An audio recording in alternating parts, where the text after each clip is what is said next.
اسلام نے نکاح کو ایک فارمل کانٹریکٹ یعنی معاہدہ قرار دیا ہے جس میں دونوں فریقین کے حقوق واضح طور پر متعین کیے گئے ہیں۔ مہر اس معاہدے کی بنیادی شرط یعنی کنسیڈریشن ہے، اور یہ وہ کنسیڈریشن ہے جو عورت کے حق میں رکھی گئی ہے، اور یہ ایک عورت کے عزت اور تحفظ کی علامت ہے۔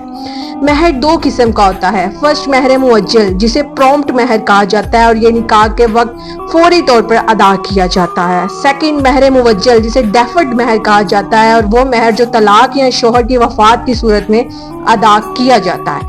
اور مہر محض ایک ٹریڈیشن ہی نہیں بلکہ عورت کے لیے ایک فائنینشیل کوشن بنتا ہے۔ اب سوال یہ ہے کہ شوہر اسے واپس لے سکتا ہے؟ قرآن کریم نے اس بارے میں واضح حکم دیا ہے سورۃ النساء آیت نمبر 20 میں کہ اگر تم نے ایک کو ڈھیر سارا مال بھی دیا ہو تو اس میں سے کچھ واپس نہ لو۔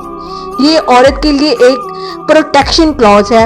اسلام نے عورت کو جذباتی ہی نہیں بلکہ مالی طور پر فائنینشلی امپاورڈ بھی بنایا ہے، مگر افسوس کہ آج ہم اس عظیم تصور کو محض ایک رسم بنا چکے ہیں، اور آج ہم کیا کرتے ہیں کہ ایک سائمبولکلی مہر 786 روپیز یا دباؤ میں مہر معاف کروا دیتے ہیں۔ یہ دین نہیں بلکہ ہماری کلچر ڈسٹورشن۔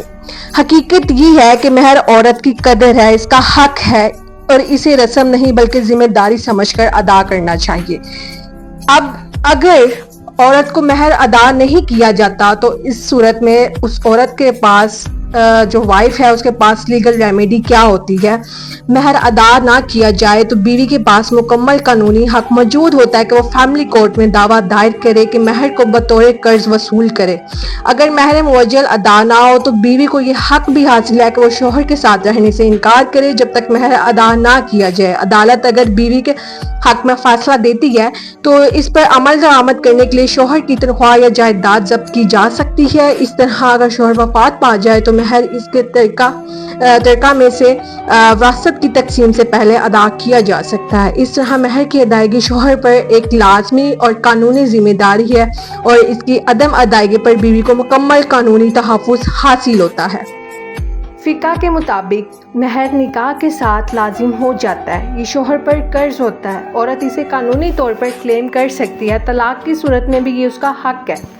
سوال یہ نہیں کہ مہر کتنا ہے، سوال یہ ہے کہ ہم اسے کتنا سنجیدہ لیتے ہیں۔ اسلام نے عورت کو ڈیپینڈنٹ نہیں چھوڑا، اسے معاشی تحفظ دیا ہے۔